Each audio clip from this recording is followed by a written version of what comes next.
God protects the righteous. The story of Job in the Bible goes something like this. God says to Satan, "Have you seen my servant Job? He is a righteous man. He loves me and rejects evil." Satan responds, "Yes, but he's like that for a reason. Because you've put a hedge of protection around him and blessed him. Let me have him, and he'll surely curse you to your face." And so the wager begins. God gives Satan permission to disrupt and even devastate Job's life to prove that Job won't curse God even through hard times. So, what's the message here for you today? How can an old story written thousands of years ago have any relevance to your life? Well, this plan is all about the lessons the story of Job holds for life today. So let's dive right in. Job 1:10-11. Have you not put a hedge around him and his household and everything he has? But now stretch out your hand and strike everything he has, and he will surely curse you to your face. If you strive to put God first in your life, God will surely put a hedge of protection around you. That doesn't mean your life will be safe and comfortable all the way through. But it does mean that only God can allow tragedy or difficult times to beset a righteous person.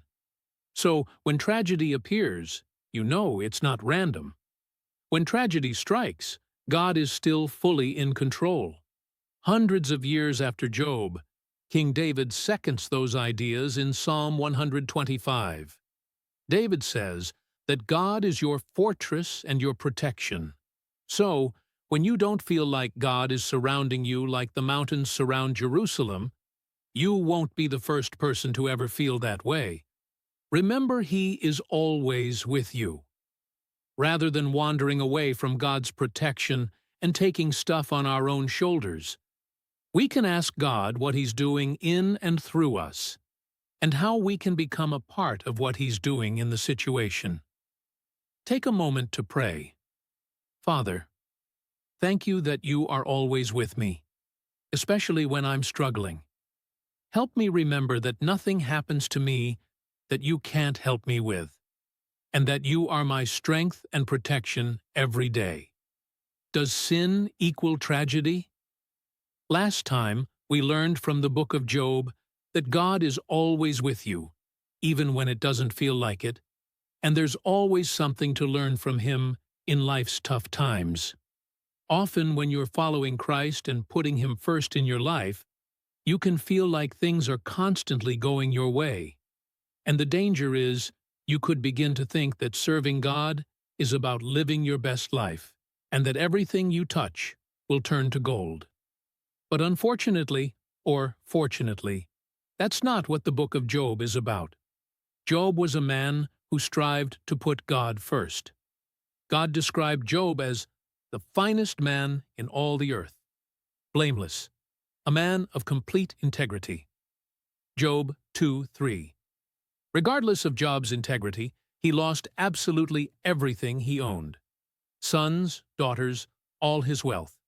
His friends gathered around him to mourn, and then, in later chapters, proceeded to accuse him of sin he didn't commit. And if that wasn't enough, Job's wife turned her back on him, saying, "Are you still maintaining your integrity? Curse God and die." Job 2:9. Job's experience was the equivalent of being kicked in the teeth when you're down and out. His friends thought his tragedy was caused by some wrong that Job committed. But is that true? No. So, when things aren't going well for you, when your car blows up, your business fails, when people dislike you for no reason, it doesn't necessarily mean you've sinned. Things can and do go wrong for those who strive to put God first. Jesus himself dispelled this sin equals tragedy notion in the Gospel of John. As he went along, he saw a man blind from birth.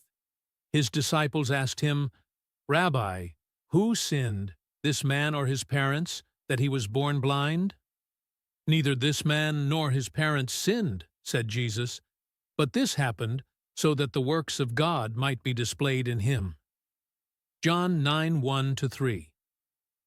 When tragedy and difficult times strike, it's not always a sign that you've done something wrong, but it's always an opportunity to ask what works of God are being displayed in your life. Take a moment to pray. Father, help me to see what you're doing in my life and to trust you. Help me learn from you as I walk in Jesus' footsteps today. Stand strong against the accuser. One day, the members of the heavenly court came to present themselves before the Lord, and the accuser, Satan, came with them. "Where have you come from?" the Lord asked Satan. Job 1:6-7a. In the book of Job, Satan is called Satan the accuser, and that is a deeply accurate description of the role Satan is always trying to play in your life. He will accuse you of anything and everything he can think of. He'll say things like, "This is happening because you committed that sin 20 years ago," or "Because you said this or did that, things in your life are suddenly going wrong."